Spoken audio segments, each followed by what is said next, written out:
students, we have discussed in the previous lecture about the order of a reaction. Order of a reaction is the sum of the power of concentrations in rate law expressions. हम concentration of reactants ही लेंगे क्योंकि NCERT में वही given है. अभी आप reagents का concept थोड़ा डिटेल में बाद में पढ़ लेना. तो अब इसका क्या significance है? Order of a reaction हमें क्या दर्शाता है?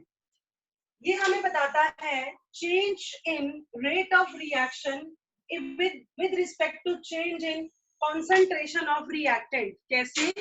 देखिए, मान लो मैं ये एग्जांपल ले रही हूँ. 2A molecules of A reacts with 1 molecule of C to form 4 molecules of D. Suppose इसका rate law expression है R is equal to K A की पावर 2 into में C. Suppose अब मैं इससे ये देखती हूँ, ये हमारा सिग्निफिकेंस इंडस्ट्रियली यूज होता है कि कैसे हम किसी रिएक्टेंट की कॉन्सेंट्रेशन से अपनी रेट को कम या ज्यादा कर सकते हैं. This is the basic role of order of a reaction in industrial purpose. मान लो इसकी कॉन्सेंट्रेशन को मैंने डबल कर दिया तो हमारा रेट क्या हो जाएगा? 4 टाइम्स. तो इसी तरीके से जब हम कोई प्रोडक्ट बना रहे होते हैं तो हम उसकी कॉन्सेंट्रेशन को चेंज करके रेट को चेंज कर सकते हैं. This is the significance of order of a reaction. Order of a reaction हमें ये दर्शाता है. नेक्स्ट हम एक न्यूमेरिकल देख लेते हैं. The conversion of molecules X to Y follows second order kinetics. If concentration of X is increases to 3 times, how does it affect the rate of formation of Y? क्या कह रहा है ये हमें रिएक्शन गिवन है. ये कह रहे हैं ये reaction second order kinetics follow कर रही है. मान लो order of a reaction in this case is 2. This is given to you. तो रेट हमारा क्या हो जाएगा? सपोज मैंने X को A मोल्स पर लीटर लिया. मान लो इसकी concentration A moles per litre है तो rate is equal to K A की power 2. Next, if concentration of X is increases to 3 times. मैंने अगले केस में इस A को 3A कर दिया क्योंकि हमें क्वेश्चन में गिवन है. तो हमारा rate of formation of Y पे क्या फर्क पड़ेगा? ये भी हमारा देखो सिग्निफिकेंस का न्यूमेरिकल हो गया सेम. तो हमारा R क्या हो जाएगा? Is equal to K into में 3A का स्क्वायर दैट इज 9 टाइम्स. मतलब जितना हमारा पहले प्रोडक्ट बन रहा था उससे 9 गुना ज्यादा हमें प्रोडक्ट मिलेगा. तो इसी कैलकुलेशन से जो इंडस्ट्रियल पर्पस से अलग अलग प्रोडक्ट्स बनाते हैं वो इसी प्रोसेस के थ्रू चेक कर लेते हैं कि हमारा रेट कितना अफेक्ट होगा. एक और न्यूमेरिकल कर लेते हैं जो उस दिन हमें लास्ट लेक्चर में हमने यूनिट्स ऑफ रेट कांस्टेंट करा था. कभी कभी उस पे बेस्ड भी ऑर्डर पूछ लेते हैं.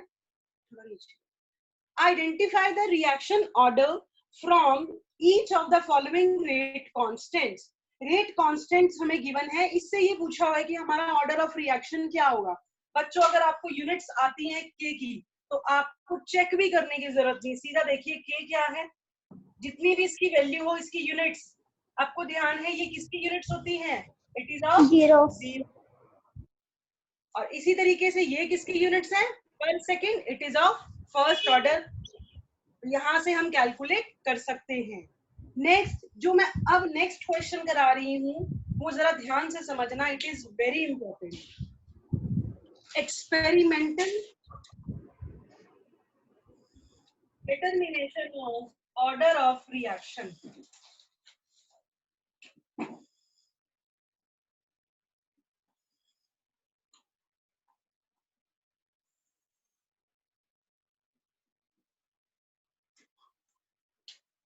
It is important and last question based on order of reaction.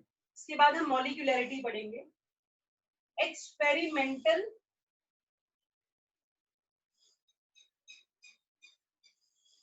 determination of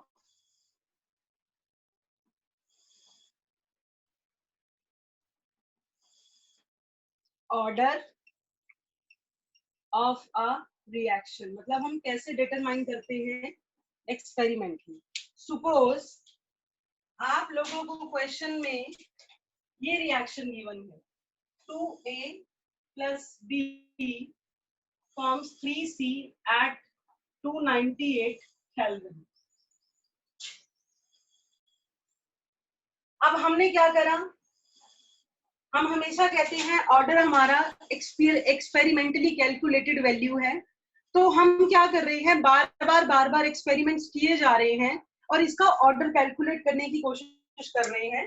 तो हमने क्या करा, 4 टाइम्स इस एक्सपेरिमेंट को किया, जिसमें आप लोगों को अलग अलग कॉन्सेंट्रेशंस दे रखी हैं जो कि हमारी मोल्स पर लीटर में है, और हमारा रेट बताती हूँ। फर्स्ट एक्सपेरिमेंट में जो हमारा ए की कॉन्सेंट्रेशन है that is 0.1 moles per litre, B की 0.1, और इस केस में हमारा जो रेट है that is 4 into 10⁻⁴ -4। Next 0.3, 0.3, 1.2 into 10⁻⁻3, 0.1, 0.3, 4 into 10⁻⁴, 0.2, 0.4, 8 into 10⁻⁴। अब आपको बताना है इस क्वेश्चन में ऑर्डर ऑफ अ रिएक्शन। ये हमारा मान लो कोई एक्सपेरिमेंटल डेटा दिया हुआ है, अब उसमें ये हमारी रिएक्शन है 298 केल्विन में, जिसमें आपको अलग अलग 4 एक्सपेरिमेंट्स दिए हुए हैं। अब इसके थ्रू हमसे पूछा हुआ है what is the order of a reaction.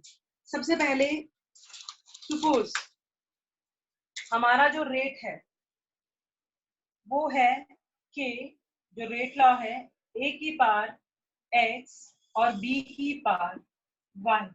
मैंने क्यों एक्स वाई लिया, क्योंकि मुझे नहीं पता कि हमारा ये जो कोफिशिएंट्स हैं वो एक्चुअली स्टोइशियोमेट्रिक कोफिशिएंट के इक्वल है या नहीं, तो इसीलिए मैं रेट को जनरल टर्म्स में लिखूंगी।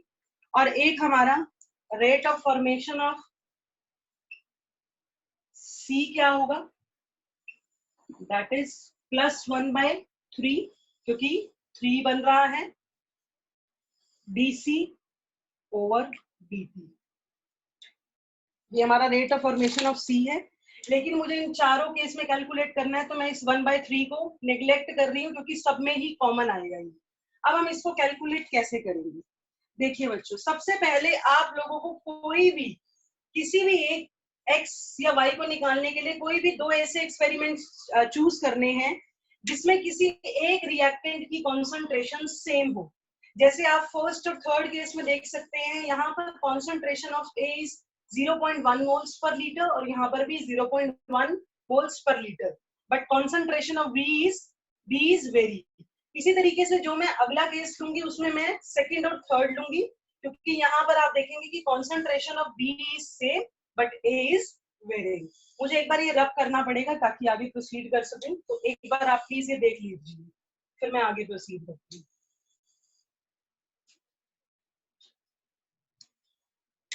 या आप स्क्रीनशॉट ले लीजिए। नेक्स्ट देखिए अब कैसे हम सॉल्व करेंगे इसे।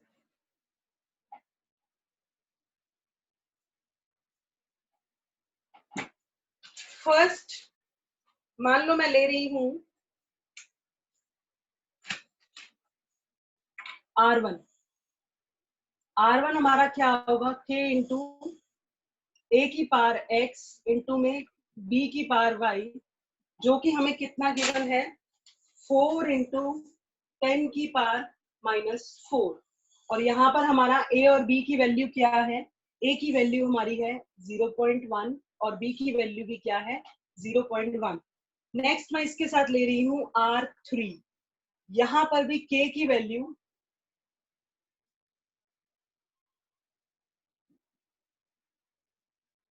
ये भी हमारा इतने के इक्वल था। सिंपली मैंने 2 वैल्यूज ली हैं जिसमें कोई 2 वैल्यूज कॉमन हो, इसको इससे डिवाइड कर दो, R3/R1 क्या हो जाएगा हमारा K।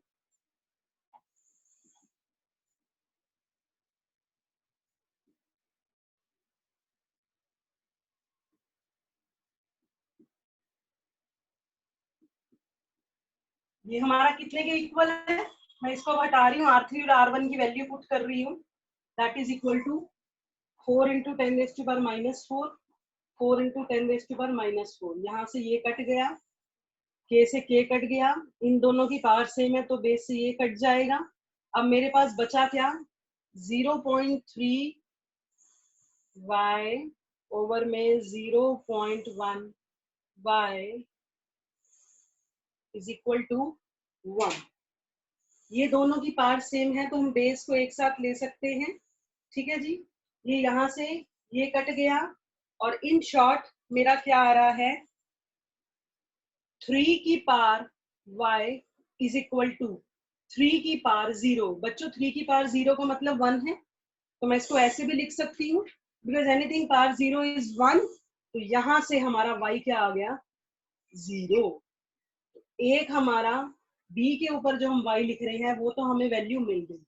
यहाँ तक कोई डाउट? मैं दोबारा बता देती हूँ. हमने दो रेट्स ऐसी ली, ऐसे एक्सपेरिमेंट डाटा लिए जिनमें हमारी एटलीस्ट दो कॉमन वैल्यूज है. तो फर्स्ट मेरे में ए की कॉन्सेंट्रेशन पहले दो एक्सपेरिमेंट में सेम थी, मैंने उनको इक्वल करा और जो वैल्यू कटती है उन्हें कट करके यहाँ से y की वैल्यू निकाली.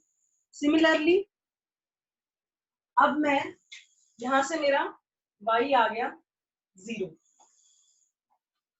नेक्स्ट मैं कंपेयर कर रही हूँ R2 और R3 को, क्योंकि वहां हमारी दो कॉन्सेंट्रेशन सेम है. R2 is equal to K 0.3 over X 0.3 over Y is equal to K 0.1 X. इसमें हमारी concentration of B is same और R3 हमारा है 1.2 into 10 raised to power minus 3 and it is 4.4 into 10 raised to power minus 4. बच्चों मैं यहाँ कहीं पे भी 1/3 नहीं ले रही कॉन्सेंट्रेशन ऑफ C में, क्योंकि वो सब जगह कट जाएगा अगर आप लोगे भी तो अब मैं क्या करूं, इस R3 को इससे डिवाइड कर दो. तो R3 by R2 is equal to कितने रेट है, 4 into 10 raised to power, sorry R2 by R3 ले लो. हाँ, R2 by R3. This is 0.3 की पावर x, 0.1 की पावर x, 0.3 की पावर y, 0.3 की power y is equal to 1.2 into में 10 raised to power minus 3 upon में 4 into 10 raised to power minus 4. बच्चों जो कटता है सबसे पहले वो कॉमन काट लीजिए, इनकी पावर सेम है तो हम बेस को कर सकते हैं. अब मेरे पास इन शॉर्ट बचा क्या, देखिए इसको लगभग हम काटेंगे तो ये कम्स आउट टू बी 0.3 और अगर मैं इसको ऊपर ले जाऊं तो ये 10 raised to power 4 हो गया, तो ये मेरे पास आ गया 0.3 into 10, that comes out to be 3. और यहाँ मेरे पास क्या बचा, 0.3 अपॉन में 0.1 की पावर x, ये पॉइंट से पॉइंट काट दो तो 3 की power x is equal to 3 की पावर 1, तभी ये इसके बराबर आएगा. तो यहाँ से हमारा x की वैल्यू क्या आ गई, 1, और प्रीवियस केस में y की वैल्यू क्या आई थी, 0. तो हमारा रिएक्शन क्या था, रेट लॉग कांस्टेंट क्या बनेगा, rate is equal to k, क्या थी रिएक्शन, a की पावर x इंटू में b की पावर y, दैट इज हमारा जो ये ऑर्डर है x plus y it is equal to 1 plus 0, that comes out to be 1. अब यहाँ तक मैंने आपको ऑर्डर ऑफ रिएक्शन के हर टाइप के एग्जांपल्स करा दिए from the previous lecture also. इससे बाहर आपका कभी सीबीएसई में या कहीं भी कोई क्वेश्चन नहीं पूछा जाएगा. एक बार मैं आपको फिर से थोड़ा सा बता रही हूँ. Order of a reaction is equal to the sum of the power of concentration of reactants in rate law expression. अब रेट लॉ एक्सप्रेशन के हिसाब से ये जो हमारी पावर्स होती हैं ये स्टोइचियोमेट्रिक कोएफिशिएंट के इक्वल भी हो सकती हैं और नहीं भी. Order of a reaction is an experimental quantity. Order of a reaction can be zero, can be negative, can be positive, can be in fractions, but cannot be infinite.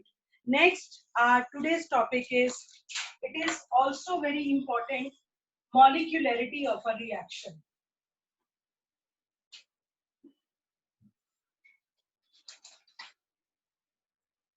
Molecularity of a reaction. ये क्या होता है? The number of reacting species. अब reacting species में हमारे क्या क्या हो सकता है? एटम्स, आयंस या फिर molecules. In an elementary reaction,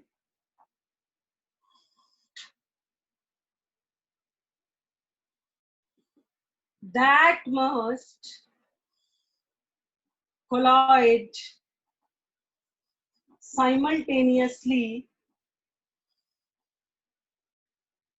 to produce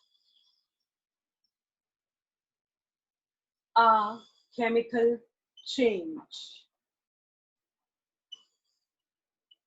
is called molecularity of a reaction. देखिए ये क्या कह रहा है कि हमारे किसी भी रिएक्शन में कितनी रिएक्टिंग स्पीशीज प्रेजेंट है.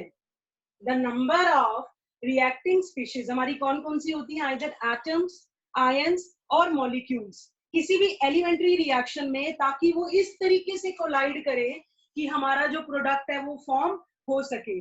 बच्चों क्या होता है रिएक्टेंट के केस में या किसी भी केमिकल चेंज में? रिएक्टेंट्स आपस में एक दूसरे से टकराते रहते हैं, लेकिन हर कोलिजन इफेक्टिव नहीं होता.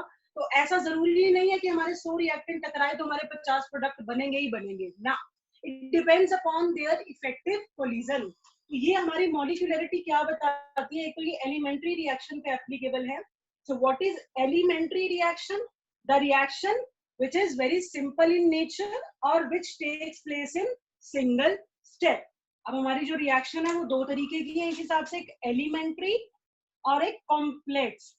एलिमेंट्री रिएक्शन जिसे हम सिंगल स्टेप रिएक्शन भी बोलते हैं, because it takes in single step, और इसे हम सिंपल रिएक्शन भी बोलते हैं.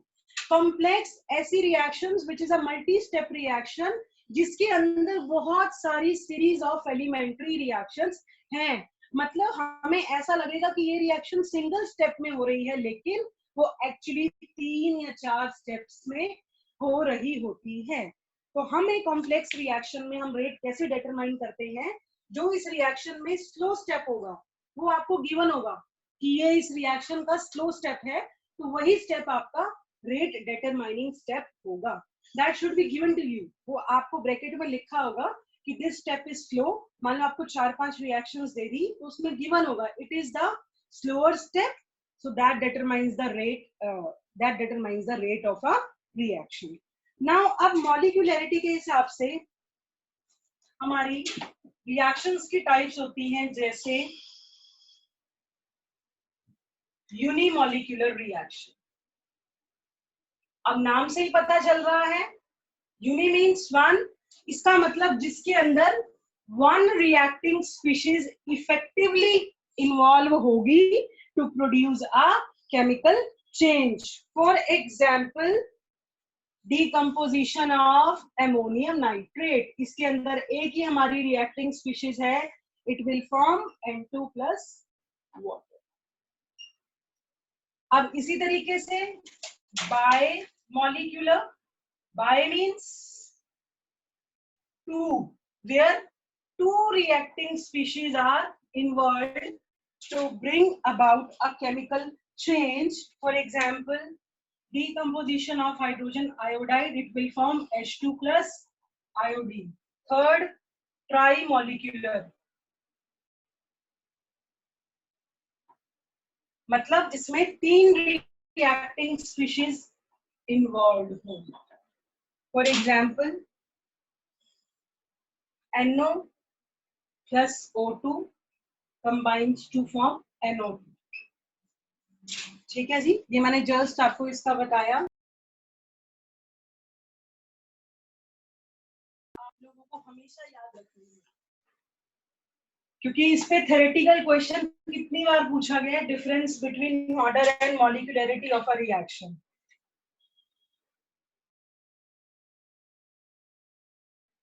Theoretical concept, molecularity of a reaction is completely a theoretical concept. Second thing, it can never be zero, negative, or can never be in fractions. क्या कह रहे हैं ये देखो, क्या ऐसा हो सकता है कि कोई भी एटम या तो है या नहीं है? किसी भी रिएक्टिंग स्पीशीज में या कोई भी रिएक्टिंग स्पीशीज में अगर कोई एटम होगा या तो वो होगा या वो कंप्लीटली एब्सेंट होगा। मान लो हम लोग भी एटॉमिक स्ट्रक्चर्स से बने हुए हैं, तो या तो हम किसी जगह पे प्रेजेंट हैं या नहीं है। ऐसा तो नहीं कि आप आधा तो करनाल में प्रेजेंट हो और आधा आप स्कूल में प्रेजेंट हो। मेंटली और फिजिकली बात नहीं कर रही मैं मतलब सिर्फ फिजिकली बात कर रही हूँ। ठीक है, कि आप कंप्लीट, आपका जो बॉडी स्ट्रक्चर है वो एक ही जगह प्रेजेंट होगा। मेंटली आप कहीं भी हो सकते हो, बट मैं आपकी कॉम्पोजिशन की बात कर रही हूँ। ठीक है, इस तरीके से कभी भी मॉलिक्यूलरिटी, रिएक्टिंग स्पीशीज कभी भी जीरो नहीं होंगी। अगर रिएक्शन हो रही है, चाहे एक हो, दो हो, तीन हो, पर जीरो नहीं होंगी, नेगेटिव नहीं होंगी और फ्रैक्शंस नहीं होंगी।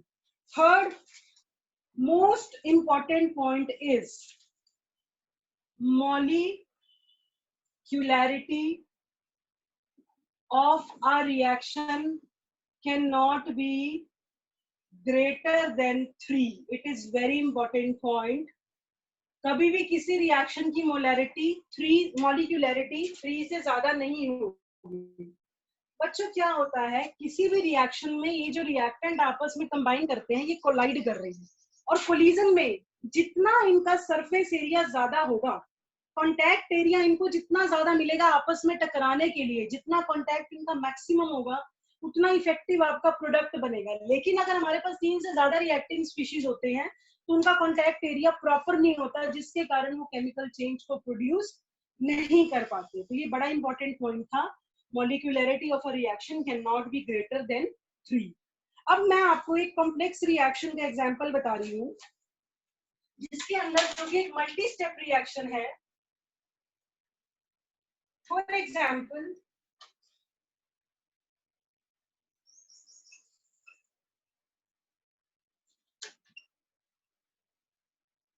अब इस रिएक्शन में देखो कितने रिएक्टिंग स्पीशीज हैं, 5। तो आप क्या बोल दोगे जी, मॉलिक्यूलरिटी क्या होगी, 5। लेकिन ये तो बिल्कुल गलत हो गया, क्योंकि मैंने आपको अभी बताया molecularity can not be greater than 3। तो हम क्या करेंगे, ये हमारी है कॉम्प्लेक्स रिएक्शन, जो दिख रही है single step, but it is a series of multi step reaction. तो होता क्या है बच्चों, भी इस लेवल पे आपको मैकेनिज्म लर्न करने की जरूरत नहीं है, वो आपको गिवन होगा। फर्स्ट इसमें क्या हो रहा है, this is step 1। In step 2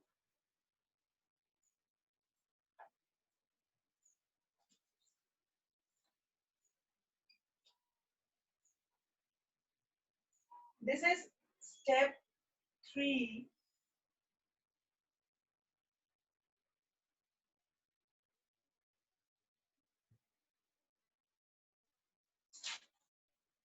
अब आप देखिए, ये रिएक्शन एक्चुअली ये 3 स्टेप्स में हो रही है। अब अगर आपको ओवरऑल रिएक्शन चेक करनी हो तो आप इनको ऐड कर लीजिए। देखिए, सबसे पहले मैंने आपको रेट लॉ एक्सप्रेशन में बताया था कि हम इंटरमीडिएट्स को कभी इंक्लूड नहीं करते। तो आप ये देखिए, ये एक हमारा इंटरमीडिएट है जो कि बना, इसी रिएक्शन में बन रहा है और इसी रिएक्शन में कंज्यूम हो रहा है। तो सबसे पहले तो हम किसको कट करेंगे, इसे। दूसरा आप देख सकते हैं, ये भी हमारा क्या है, इंटरमीडिएट, इसी रिएक्शन में बना और इसी रिएक्शन में कट हो गया। अब आप चेक करो इस रिएक्शन को ओवरऑल, एक HBr 2 3 4, it is 4 HBr plus O2 gives you 2 H2O plus 2 Br2। इस तरीके से हमारी कॉम्प्लेक्स रिएक्शन की मॉलिक्यूलरिटी होती है। अब my last topic is difference between order of a reaction and molecularity. क्या हमारा ऑर्डर ऑफ रिएक्शन और मॉलिक्यूलरिटी में डिफरेंस है?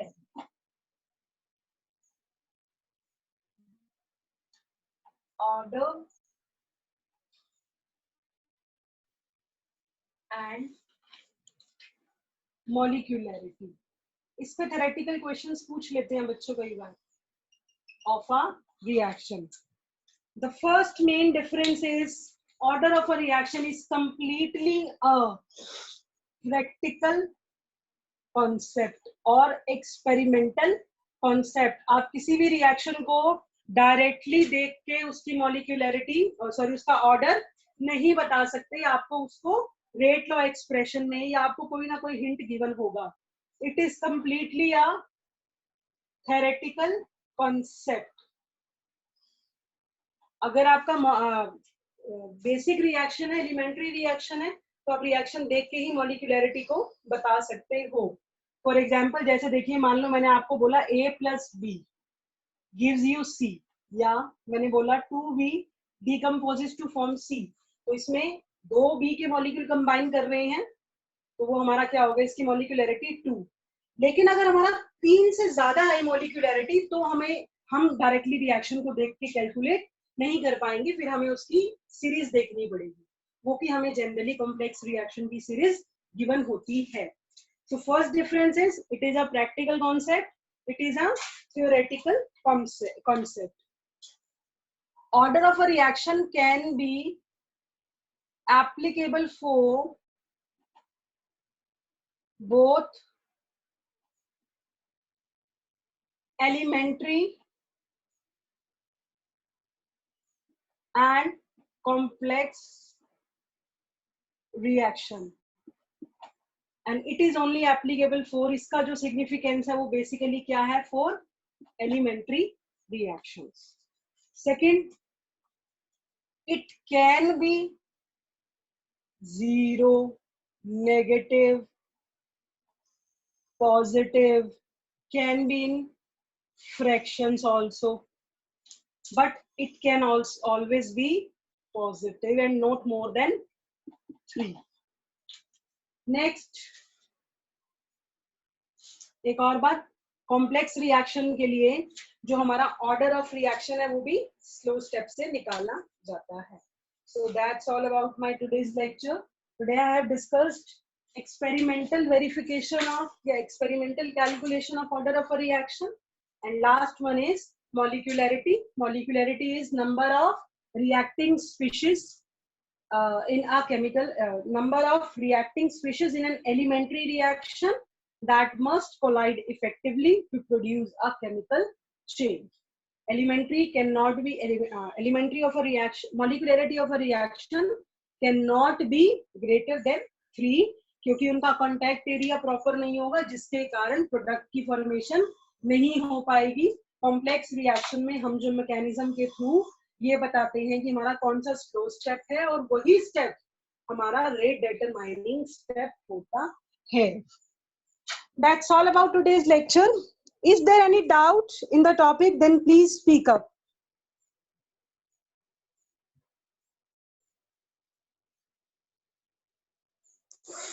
ललित सर रिकॉर्डिंग बंद कर दो, इसके बाद doubt session.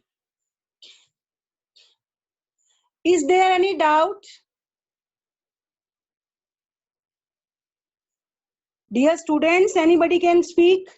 No, ma'am. Clear to everyone? Yes, ma'am. तो ठीक है, आप लोग अब क्या करेंगे, इस पे बेस्ड जितने भी एनसीईआरटी न्यूमेरिकल्स हैं सबसे पहले आपको वो सॉल्व करने हैं, ठीक है। नेक्स्ट फिर हम इनका जीरो ऑर्डर रिएक्शन से स्टार्ट करेंगे in the next lecture.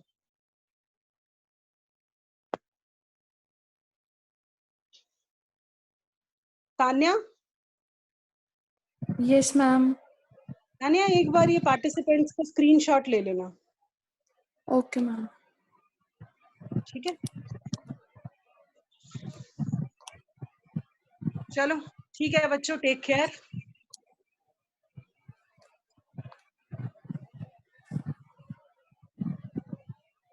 Catch you later on in the next class. Till then, take care and stay happy. Lalit sir, it's complete.